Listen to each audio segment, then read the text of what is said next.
m'appelle Nicolas Gall, je suis peintre plasticien et je vous accueille dans mon atelier. Je travaille la peinture, le modelage, la sculpture. Ma réflexion plastique est basée sur le cube. Le cube est pour moi une forme parfaite, symétrique, rigoureuse, mathématique. Elle symbolise l'homme occidental moderne. Mon objectif, c'est de traduire des formes organiques par des myriades de cubes. Les empiler de manière à avoir une sensation de rondeur, malgré le fait que chaque composant est un cube. Comme des pixels, comme l'on voit sur les images numériques, qui reforment une image. Avec en plus une notion de perspective, donc de profondeur, d'ombre et de lumière, et bien sûr d'anatomie. Le cube, ça me permet aussi de faire un constat de la société moderne. D'une certaine manière, il représente des boîtes, des tiroirs, ça peut être les ordinateurs, ça peut être l'urbanisme aussi, qui est beaucoup basé sur cette forme-là. Finalement, l'homme utilise le cube partout où il passe. Voici une toile qui s'appelle Innocent Way, c'est le nom d'un album de Miles Davis. Et voici son portrait. Ce que j'ai voulu faire avec cette image, c'est avoir d'une part l'intensité du regard, une posture qui va vers le silence, puisqu'elle s'appelle Innocent Way, et puis avoir cette espèce de clair-obscur, ce visage qui sort du néant et qui a l'air de nous interpeller.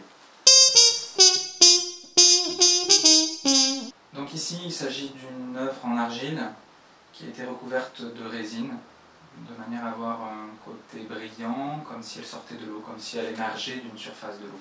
La problématique est la même que pour l'étoile. L'objectif, c'est arriver à avoir des formes rondes, organiques, et quoi de mieux qu'un corps féminin pour arriver à avoir ces courbes harmonieuses et composées d'une multitude de cubes, comme des pixels, et pour le coup vraiment avec de la 3D.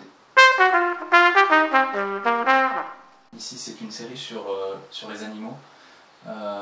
On est toujours dans le discours de la critique de l'homme moderne, c'est-à-dire la déshumanisation, la perte de nature. Ici, on a donc des cubes qui viennent attaquer ce cheval, qui le composent, qui le construisent, mais en même temps le déconstruisent, puisqu'ils sont en lévitation, ils n'ont plus de support organique finalement. Dans la même idée, voici un chimpanzé, donc un portrait, qui serait plutôt un cri contre la déforestation. Dans la déclinaison, on a également le gorille. Celui-ci s'appelle Okume, du nom du bois avec lequel on fait les contreplaqués qu'on voit partout, et qui amène à la disparition de cette espèce. Donc voici un exemple d'une nouvelle série, il s'agit des 5 sens. Je vous laisse deviner de quel sens il s'agit ici. J'ai souhaité sur cette œuvre-là travailler le cube sur toute la surface, de manière à ne pas laisser de vide, de flou. On est vraiment sur un morceau d'anatomie avec l'infiniment petit, les cellules, les pixels qui viennent encombrer tout cet univers-là. Et donc voici un deuxième sens qui correspond bien entendu à l'ouïe. Ça s'appelle labyrinthite aiguë, c'est une maladie de l'oreille. Et la labyrinthite correspondait parfaitement à mon travail sur le cube. Voici ici un diptyque, donc 2 toiles qui ne forment qu'une image. Il s'agit d'une toile plus ancienne qui représente des séries où je travaillais beaucoup sur le bleu et puis sur la mythologie grecque. Dans la même série des bleus mythologiques, voici Galatée. Galatée, c'est un mythe, normalement Pygmalion sculpte un personnage féminin qui devient finalement femme. Et là, elle se sculpte elle-même. Et donc, elle sort de la pierre, elle se sculpte et devient progressivement une matière organique. Donc, techniquement, les choses se passent tout d'abord au crayon, quoi qu'il arrive, quel que soit le projet, que ce soit une exposition ou que ce soit un décor pour un spectacle. Je commence par crayonner, d'abord mettre en place mes idées, faire des plans si c'est nécessaire, faire des esquisses.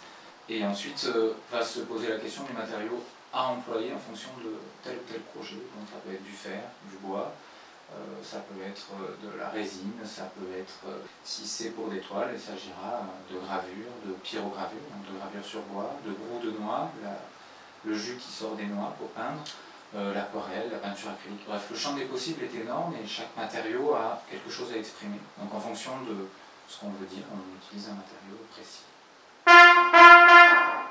Bien, mais j'ai été très content de passer ce petit moment avec vous. J'espère qu'on se croisera à une occasion lors d'une exposition par chez vous ou par chez moi si vous venez en France. Et puis à très bientôt.